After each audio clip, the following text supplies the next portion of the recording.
Hello mga sir, ito meron tayong ginagawang Birdman 125. Problema kasi dito mga sir, dinala sa atin ito ay hindi na siya umaandar. Tapos chinik na natin lahat hanggang sa kuryente, goods. Tapos chinik natin yung pressure. Ayun nga, nakita natin na nag-loss compression. Kaya ito, binuksan na natin yung makina. At chinecheck natin kung bakit na nag-loss compression. Tapos nakita natin dito sa kanyang piston, ayun nga, may gas. Kung mag-change oil to mga sir, every 2,000 to mga sir kung mag-change oil. Tapos ang gamit niya pang langis yung Shell Advance, pero nagkaganito pa rin siya mga sir. Kaya mas magandang up to date tayo laging magpalit ng oil kaysa naman dito sa pisa tayo magkaroon ng problema hanggang sa block may gas, kaya ayaw mag start. Check na natin lahat yan, galing sa ibang shop yan mga sir. Dinala sa atin, ang nagtulak yung customer din natin na isa na dito rin nagpapagawa. Kaya ngayon gagawin natin ay pabibili na natin ng panibagong or bagong block, kasi kung ipaparibor natin magkano sisingilin sa rebor. At kung konti lang din naman yung diferensya, mas magandang bago na lang, at least pang matagalan uli. Yan, kaya matik, lilinisan muna natin lahat, puro bago yung mga gasket.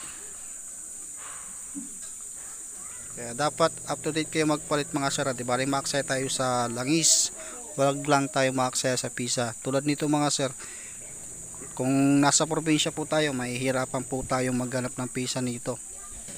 Kaya dapat sa langis pa lang, agapan nyo na para sigurado. Pati yung cylinder head natin mga sir, i-regrinding compound din natin yan. Kapag once kasi na natuyuan na langis, pati yung magkakaroon ng loss compression yung valvula, pati valve seal, papalitan din natin yan.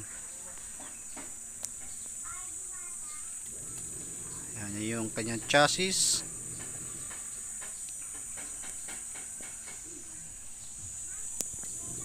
At ito naman yung kanyang cylinder head. Ayan, makikita nyo naman, sobrang itim. Yan po yung yung medyo nakakabayaan na rin sa oil change. Lagyan natin yung piston, saka yung bagong block natin. Ito na, yung mga bagong pisang ilalagay maikabit natin. Na natin to. Mga gasket, ganyan. Tapos yung cylinder head niya mga sir, na-regrinding compound na natin yan. At dalawang beses din natin inugasan yan. Dahil delikado kasi mga sir kapag hindi natin nalinisan ng maayos. Kayo mga sir, napakainam na dalawang banlaw po yung gagamitin ninyo for panghuhugas ninyo, panghuhugas. Piston. Marami na rin install natin yung piston ring. Ring sa piston. Same lang yung yung paglagay ng piston ring. May mga nag-introduce na rin ako pagdating sa paglalagay ng piston ring. Yan na lang yung yung hahanapin ng mga sir. Yung sa oil ring at yung itim basta naman, pinaka-importante na yung may number yung sa gitna at sa taas, tapos yung magkaiba kasi yung kulay ng piston ring kapag bago eh. Yung itim sa gitna, sa taas naman yung parang silver. May mga number, kaya dapat dito walang nakalagay na intake saka exhaust. Hindi tulad ni Honda na mayroon siyang nakalagay na intake saka exhaust. Yan, walang nakalagay dyan. Kaya magbasyan kayo sa valve. Kaya pagbabasyan nyo dyan, yung may tuldok dyan, valve, parang dot, ito lang ilalagay nyo po yan. Tawag dito? Nakalimutan ko na. Sa may right side ninyo, yung kung nakaharap kayo sa map. basta ito ba nakalimutan ko tuloy. Diyan kayo magbasyan sa valve. Kaya ito dapat sa niya, sa kaliwa. Magbasihan. Okay, lagay nyo na yung piston pin lock. Kapag maglalagay kayo ng piston pin lock, lagyan nyo ng basahan, kasi ang purpose natin sa basahan, iiwasan natin tumalsik yung piston pin sa loob at hindi tayo mapa-overhaul. Piston pin lock doon sa loob ng makina para maiwasan natin mapa-overhaul. Lalagyan natin ng langis, babalik na ilalagay na natin yung bago nating block. Pati yung gasket bago rin mga sir. Kasama kasi yan doon sa sa nabili ni sir. Brand nyo po yun, kaso walang plastic ng binigay. Walang plastic Walang plastic. Ay, walang box. Ang box pala, may plastic pala, walang box pala. Ayan. Hindi siya original. So nahihirapan ng konti si Kapulong kung hindi niya makita yung butas. Yan, so pag natin, wag kayong nabasahan dito mga sir para hindi tumalsik sa loob at maiwasan yung mag-overhaul. Ayan, bilisan mo Kapulong, bagal mo. Tapos ayan na nga yung block niya na bago, ilalagay na natin. Pero bago nyo ilagay yan mga sir, lagyan nyo ng langis para hindi magasgasan habang nilalagay natin yung block doon sa piston niya. At syempre yung gasket, huwag nyo kakalimutan. Pati yung dowel, huwag nyo rin kakalimutan. Dalawa sa baba, dalawa din sa taas.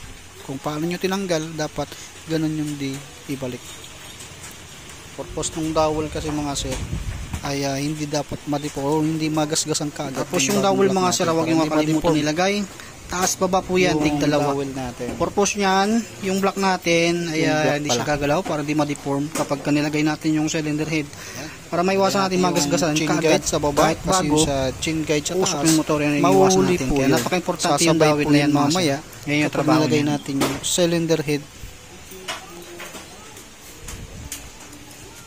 Ayan, bagong gasket, mas maganda puro bago para sure ball na wala tayong problema. Ano, nilagay na natin yung cylinder head. Ito na mga sir, may pagsama na natin yung chassis niya saka yung makina. Shortcut na natin Ito yung mga sir. mekaniko natin, no? Nakahubad pa yan. Lagay na natin yung yung gigilan niya na. Pagdugtungan natin yung makina saka yung chassis. Maya paanda rin natin camera.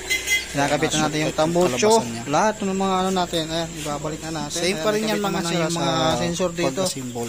Bukod lang Kahit doon sa mga anong, preno-preno, brand ng ayan, motor, nakasimbola safe na pa rin rin ni yan. Kapulong. Para Para maiuwi niya na rin kayo ito. lagi sa magneto. Tapos sa camshaft, yung sprocket camshaft, yan yung dyan kayo lagi magtatag-date. Titingin. Kabit muna natin lahat mga sara, tapos may pandrin na natin. Balik muna natin lahat ng mga tinanggal natin para mapaandar na natin to. Ayan. Tapos ayan na nga, binabalik na nga ni Kapulong yung mga throttle body, ina-adjust yung valve clearance para saktong-sakto yung tunog ng makina. Ayan na nga. Tahimik na uli yung makina niya mga sara.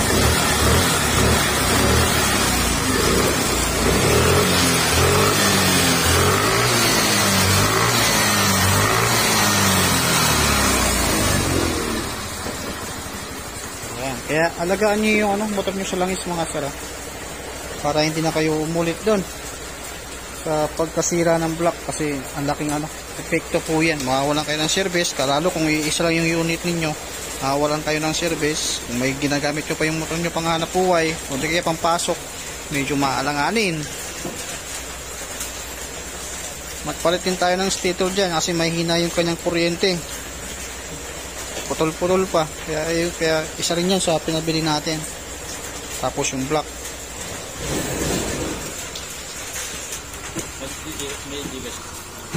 Goods na goods na mga sir, kaya alagaan nyo yung motor nyo sa langis. Yun ang number 1 mga sir. Yan. Okay na mga sir, makaka-uwi na to. May ikot na yung gulong, sabihin maandar na yung motor. Ayan, ganito na lang yung video natin mga sir.